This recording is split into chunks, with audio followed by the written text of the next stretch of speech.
I mean this when I say it. And I'm going to say it with my whole chest, and I'm saying it with my whole heart. Jacob Fatu should be the world champion. Not just pick one, anyone, not just one world champion. He should be both world champions. He's the most over guy on the show. The most over guy on the show. He's been in the company about maybe a year. Probably less than a year. Jacob Fatu is a phenom. And I knew this when I was watching him in MLW. He came to WWE like a house of fire. Got over super hard.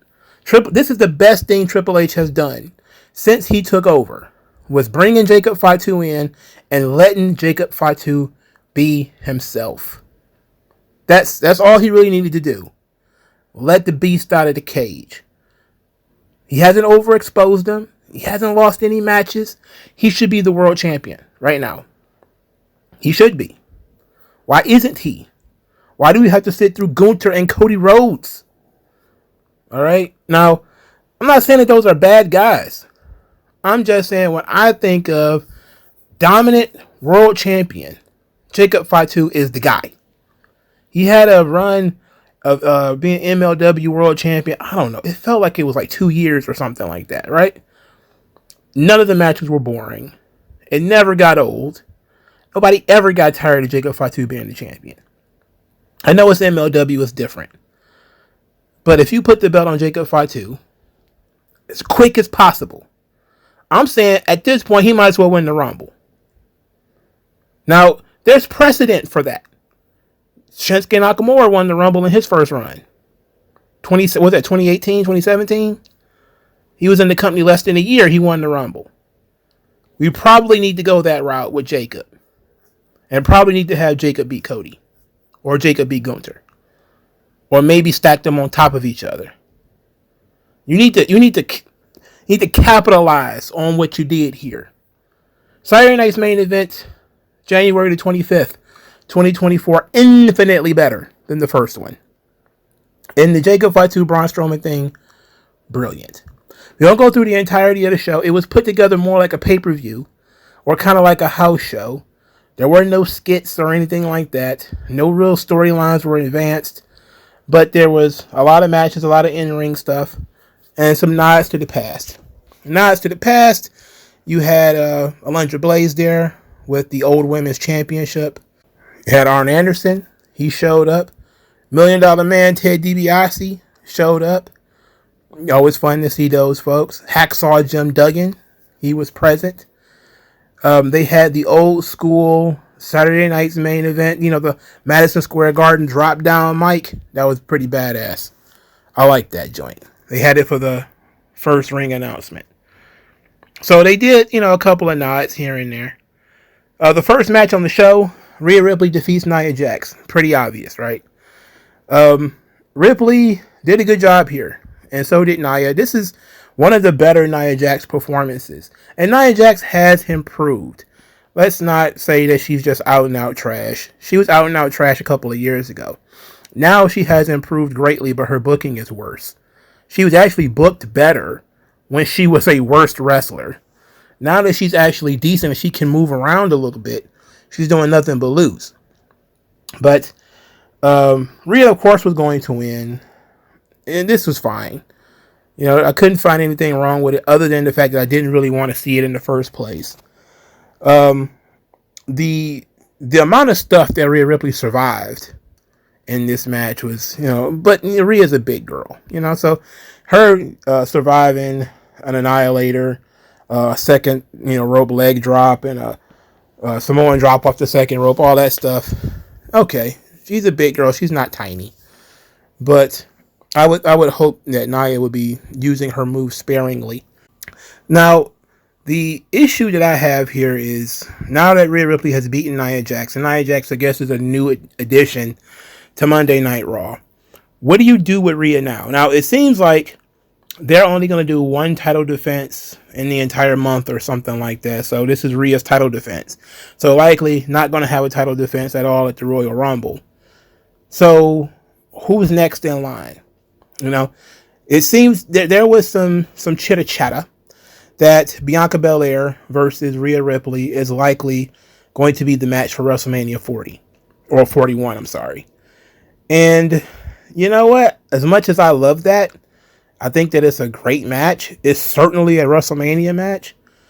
They have not really positioned Bianca to be as strong as she should be going into that match. You'll be going off of her reputation in the past and not off of any real momentum she's got right now. But then again, WrestleMania is in 3 months. So who knows what could happen then. But this also kind of begs the question, like, is Bianca going to win the Rumble? Like, does she really need to win the Rumble? I don't think so. Would I be mad if she won the Rumble? No, I wouldn't be mad. The last time she won the Royal Rumble, I don't think there was a crowd. When she won the 2021 Rumble, I think that was in front of the Thunderdome, right? So her winning the Rumble again in front of a crowd could be pretty damn dope. I like the idea of Bianca winning because I'm a big Bianca booster, as usual. If they're going to have Rhea versus Bianca, great. And at that point, I really wouldn't care who wins. Of course, I would be more partial to Bianca winning. But that is a WrestleMania-worthy match for both girls. And I think that's a really good match that you could build up to. Now, to me, and I think Charlotte and Bianca have both said it, they want to wrestle each other at WrestleMania. And that seems to be the course of Bianca's WrestleMania, that she was going to wrestle like all of the horsewomen at WrestleMania. Like, she's wrestled Becky and Sasha. I think she wrestled Bayley at WrestleMania too, right? But I think Charlotte was next. And to kind of decide that she's going to wrestle Rhea Ripley, that's still great. Still a great match. But I really would like the idea of Bianca and Charlotte. But I'm also partial to Bianca and Rhea. So either one is fine with me. I am happy Bianca is even being talked about getting out of that tag team division. So I'm happy with that. Now, again, Rhea Ripley suffering from, they just feed people to her and then there's no build for anything else. So hopefully Bianca is the choice, because that's somebody who can actually stand toe-to-toe with Rhea and have a believable match and have a hell of a match with Rhea. All right, the next match, Sheamus versus Braun Breaker for the Intercontinental Championship. Braun Breaker wins the match. Great job by Jesse Ventura on commentary, however. Really being invested in the Sheamus story. He talked about being present when Sheamus won a battle royal that launched his career, led him winning a world championship. Also really like that Jesse Ventura basically said that if he wins the Intercontinental title, he's going into the Hall of Fame. And he talked about later all the greats that have won the Intercontinental Heavyweight Championship. From the Honky Tonk Man to Randy Savage to Ricky Steamboat, they're all Hall of Famers. And he really put that over. Really strong job from Jesse Ventura here. And I also like that he was decidedly pro-Sheamus. He knew about Braun Breaker, but he was very invested in Sheamus. And this was not a heel program where, usually Ventura is the heel and he works heel and he cheers for the heels. But here he was more into Sheamus, and he put a lot of heat on that referee, which probably too much heat on the referee, but he put a lot of heat on the referee after Sheamus countered the spear with a brogue kick. And the referee started to count, and yet he pulled up on 3 because he saw Braun Breaker's foot on the ropes. And Jesse Ventura was like, no, you can't do that. But it's like his hand didn't hit the mat, Jesse. We know we didn't see his hand hit the mat. And this was like the second or third time he had called the referee on pulling counts. So I love this match. I thought it was really good. It was probably the best single match on the show in terms of in-ring work. These guys were tremendous. Sheamus has had nothing but bangers. They said this is his 10th time challenging for the title. This is his storyline. His storyline is, this is his white whale. He will get it eventually. I certainly think that if you want to have Braun Breaker hold the belt till WrestleMania, and he loses it to Sheamus at WrestleMania, that will be fine. Because Sheamus eventually has to win this belt. It's the Intercontinental Championship. He has to win it eventually. And for Sheamus to be the only guy to win every single thing that you could possibly win in WWE, would be tremendous. There were guys that were in the company for 20 fucking years and never won everything. Never won a King of the Ring or a Royal Rumble or anything like that. Sheamus to have won everything would put him in a very unique stratosphere. Much like The Miz, you know. Miz had a very unique career. He's a 2-time Grand Slam everything. He's won every belt at least twice. So that's pretty damn cool. But he's never won a Rumble or a King of the Ring or a Money in the Bank. Well, he did. He won the Money in the Bank. But he beat Otis for it. He never won a Money in the Bank ladder match. But Braun Breaker is tremendous. My only problem is they did not give him a chance to talk, to show some personality. And it's really offensive when you see what they're doing with Jacob Fatu. They having him cut promos backstage as he's walking to the ring. Why can't Braun do that too? You know, you got Braun coming out there, you know, national television, the Netflix audience, all they've ever seen is him, you know, either backstage or sitting in the crowd. Get this guy out there. You know, what are you reserving? Show his personality. Have him cut a promo. Have a vignette with him talking or something. You know, it feels like they're just holding him back for some reason, and it doesn't make sense. You already got the belt on him. Just let's move this thing. Let's get this thing started. All right. They got a segment with Cody and Kevin Owens with Shawn Michaels. And y'all all know how I feel about Kevin Owens and these corny ass shirts. He's wearing a shirt that says Cody sucks eggs because Dusty Rhodes wore such a shirt against his daddy.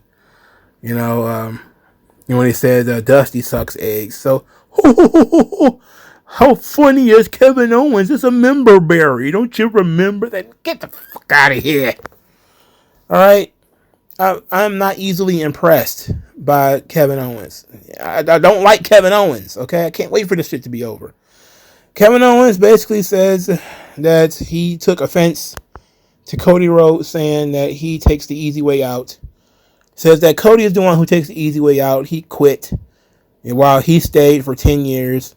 Said he deserves all of the accolades and the attention and the posters and his face being everywhere, just like Cody got, because he's been around and he's been grinding. HBK said that Kevin Owens sounds jealous. Then Kevin Owens turned to him and said, "You would say that because you're a quitter too." Then he talked about how he makes the Winged Eagle belts better than Shawn ever did. Then he signed the contract finally after running his fat jowls for who knows how many minutes and turning all red and everything. After he signed it, he sucker punched Cody and tried to power drive Shawn Michaels. Cody super kicked him. He let Shawn go. Then Shawn loaded up the Sweet Chin music and nailed Kevin Owens with the Sweet Chin music. The cameraman botched it because they shot it from behind Kevin Owens, so you didn't actually see the kick. It seemed like they only had 2 cameramen. They were either behind Shawn or behind Kevin, when that should have just been a shot where we could actually see Kevin Owens get kicked in the face. But hey, the cameraman ruined it, but it was a great shot nonetheless. Shawn didn't have to get physical here, but they tried to get Kevin Owens some heat. Now, one of my big issues with Kevin Owens is that he's trying to be funny, and I don't like. Look, usually entertainment value is fine, but in a situation this long, in a storyline this long, they shouldn't still be making jokes. All right, and when Kevin Owens mentioned Bash in Berlin, I was like, holy hell! I forgot this is their 3rd match. They've been feuding that long. Bash in Berlin was like in September, I think. Maybe it was in August. It was a long time ago. Yeah, it was August the 31st. It's January. They've been feuding since before September. You can't tell me this ends in stale. I didn't even think about that until now. They have been feuding since August. 5 months they've been feuding. 5 months. That's ridiculous. All right? It's ridiculous. And I didn't even think about that until Kevin Owens mentioned it. By the time they have the actual blow off, they would have been feuding for 6 whole months. 6 whole months. That's half a year, dog. And they've only had 3 matches. That's unreal. Absolutely unreal. Next, Jacob Fatu kicks the hell out of Braun Strowman, even though he loses by disqualification. The match itself is nothing special. Braun is absolutely massive, and his cardio is shot. The guy's 41. His cardio is not up to snuff. I know he started wrestling late in life. He was a power lifter. He's 6'8". Just a big fucking guy, man. They did a great job protecting him, but also really putting over Jacob Fatu. Jacob was getting his ass kicked throughout the normal part of the match. Wasn't much he could do to Braun Strowman due to the size and everything, but Jacob was in there fighting. Eventually he starts doing the old Fatu face smash in the corner, and he just keeps doing it. And next you know, Braun's bleeding. And Jacob grabs the ref, throws the ref. So that's the disqualification. But the body of the match itself wasn't much to write home about. You know, Braun's doing the choo-choo train thing around the ring. It looked sad and pathetic. He looked like he was going tepid, running around that ring. I'm like, oh, what is this? It was worse than Little Mac and Mike Tyson Punch-Out. Like, this guy cannot run. He cannot go full speed. Like, you remember back when he used to do that and used to run guys over? It used to look great. Now, not so much. And then he had to do it 3 times, so it looked even worse. You know? But they told a decent story. You know, head up, Braun was too much for Jacob Fatu. He was too big. He was too strong. Jacob had to chop him down slowly and surely. And then Jacob viciousness took over. And he lost control. And the crowd loved it. Especially when Braun started to bleed. He's bleeding out of his eyes. Bleeding out of his mouth, his nose. He's bleeding out of everything. I don't know where the blood's supposed to be coming from, but he's bleeding out of everything, right? He's just beating the hell out of Braun Strowman. He ends up hitting with the moonsault. The crowd chants one more time. So he hits the moonsault again. Next you know, Jacob Fatu's the most over guy in the building. Next to Jey Uso. Super over. He did it a 3rd time too. Everything about Jacob Fatu, from his presentation to his promo skill to his matches, have made sense and told excellent stories.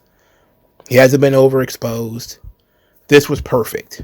This was absolutely perfect.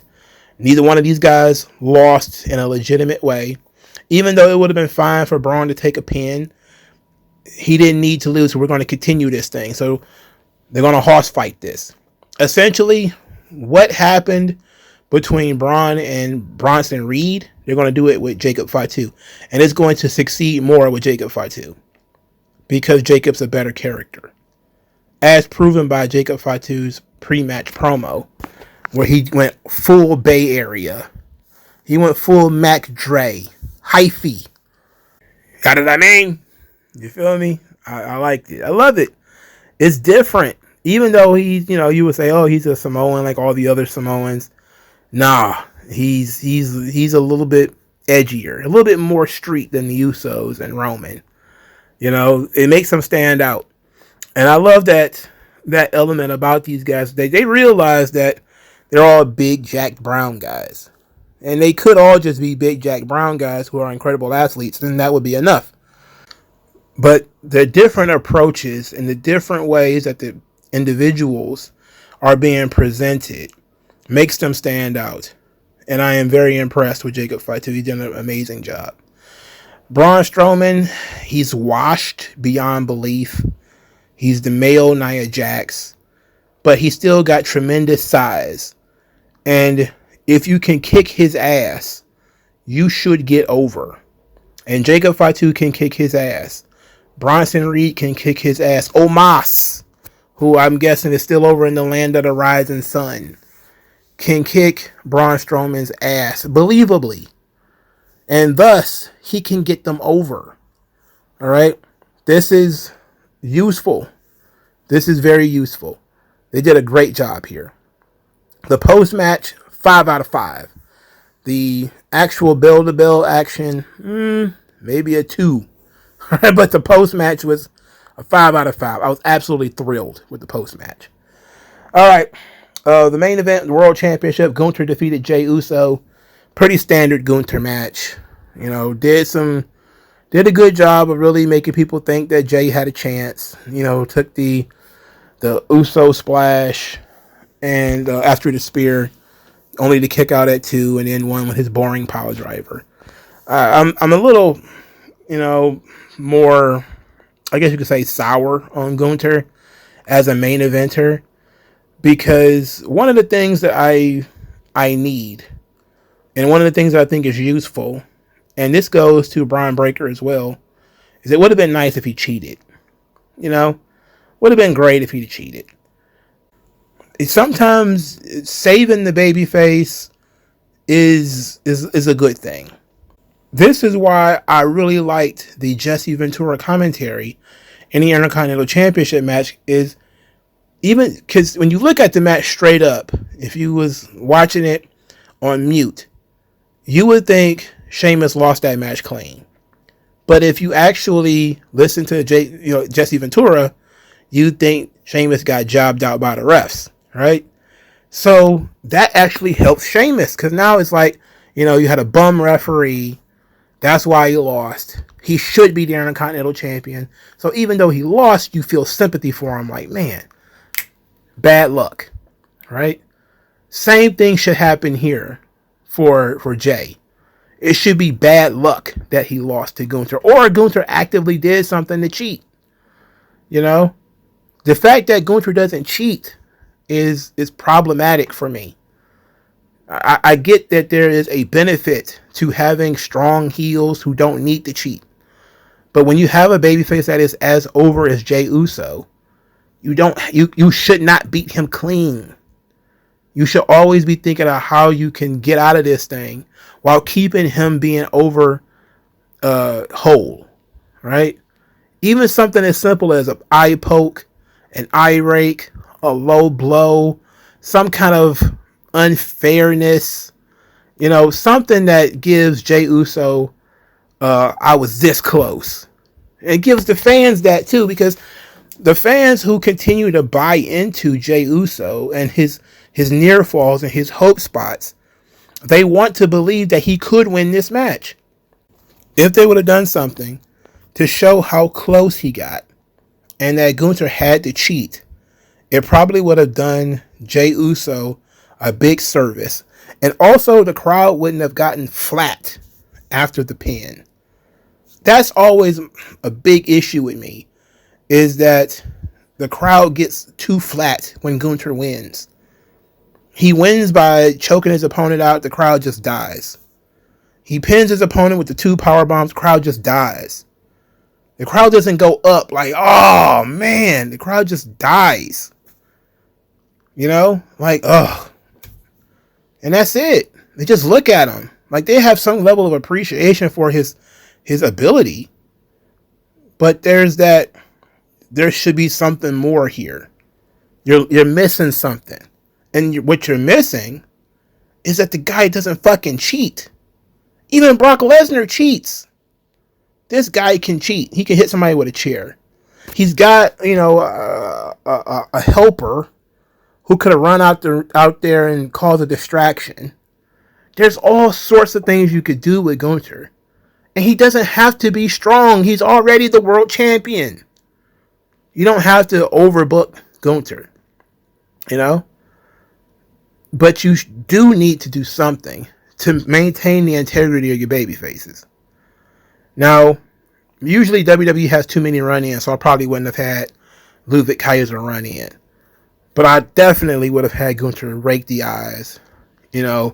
a low blow, or removing the turnbuckle, or the Uso splash is about to happen and he shakes the top rope or something like that. Something cheap to get us to Jay losing. And it wasn't just Jay couldn't kick out of this move, but it was also this was underhanded and Jay got robbed. That's been a huge problem with Gunther's championship run. There hasn't been enough cheating. It's a mistake. It's a huge mistake. But overall, I think this show was pretty damn good. It was much better than the previous show. Did it sell the Royal Rumble? I don't think so. Because there was no talk about the Royal Rumble outside of the ladder match. There wasn't much talk about the Royal Rumble match itself at all. It was another Triple H show where very little was moved forward and there were no promos, which was probably the most disappointing element of the show. Is the only person who got to really try to get over any kind of character was Jacob Fatu. There was no storyline. There was no introductions to what's going on with Rhea Ripley and Nia Jax, or Sheamus and Braun Breaker, or Jacob Fatu and Braun Strowman. Like, all the stories were kind of cut out and replaced with long entrances and stuff like that. So there was a lot of traditional elements for WWE products that were left on the wayside here. And look, it was a 4-match show, 4 matches in 2 hours. They gave them all enough time. There was nothing wrong, with the exception of Braun Strowman and Jacob Fatu. There was nothing wrong with the in-ring stuff. Jey Uso if you like Jey Uso, you can forgive the Jey Uso matches, but his matches are not top tier. They're not main event level matches. Jimmy actually works harder than he does. Jay is very much coasting on the yeet thing. But that's stuff we already knew. People are saying it's a glorified house show. That's what the first one was. This one was actually better, but it's been a glorified house show. He doesn't treat these shows like they're super special anymore. In fact, it's just kind of like a souped up Raw or SmackDown, which, well, it's hard to say whether that's good or not. I'm just saying, look, it's better than the previous show, which is that's what I wanted. Jacob Fatu actually made a goddamn imprint on people. I just wish they would have did the same with Braun Breaker. And that's the most we could really ask for. Triple H is not the guy that's moving stories forward. He's not the guy that's actually looking to take any risks when it comes to booking and character development. Everything has to be as safe as possible. But not featuring anybody from the Royal Rumble, not featuring John Cena, not featuring CM Punk, that's a problem. No Roman Reigns. People are going to be looking at these shows and they're going to be saying to themselves, why are we watching these shows when none of the stars show up? If you tell us that the stars ain't showing up until a Royal Rumble, I could just skip all of this stuff and not watch the show until a Royal Rumble because nothing's going to happen. And Triple H may think that that's good, and his boosters may think that that's good, but for somebody like me, it's not good, because now you have made the rest of the shows irrelevant, because you're not doing anything on those shows. Even if you're not going to have a match with, CM Punk, you could at least shoot an angle with CM Punk. You could at least have a John Cena and CM Punk are going to face off in the middle of the ring at Saturday night's main event. They're just going to talk to each other. They haven't seen each other in a while. That kind of thing. Or something. Even a short 60 second promo from CM Punk backstage, or a video sent to the audience from John Cena about, winning the Royal Rumble and all the people that are in it now. And nothing. And it seems to me that Triple H doesn't even try to do that kind of stuff. So if you've enjoyed Triple H's Raws and SmackDowns, then Saturday night's main event is just another thing in those things. If you have had the criticisms that I've had of Triple H's booking, his style, etc., then Saturday night's main event was just more of the same. But you at least were able to walk out of it jazzed up about the future of Jacob Fatu. And that's good enough for me. So, as much as I don't really like Triple H's booking style, I don't like that they didn't have a lot of variety of matches, which is another issue. Every match was a singles match instead of mixing it up, at least having one tag match. They certainly could have put that tag team championship match that they were going to do at the Royal Rumble. They certainly could have put it here. At the same time, no, the Royal Rumble do need matches. So, but that's a Nick Khan issue, Triple H creative issue. They booked this thing so close to the Royal Rumble and did not use this to really promote the Royal Rumble match. Instead, they wanted to focus on the in-ring stuff, which is what Triple H loves. He really, really wants you to focus on the in-ring stuff. But this show definitely could have used some video packages. It definitely could have used some storyline explainer to people who don't watch these products every single week. They definitely could have used that. And they didn't go for it. But let me know what you guys think. And I'll talk to you guys later. Tell me what's worse than learning all that you led to believe was all horse crap. They distort, so question as if you worship.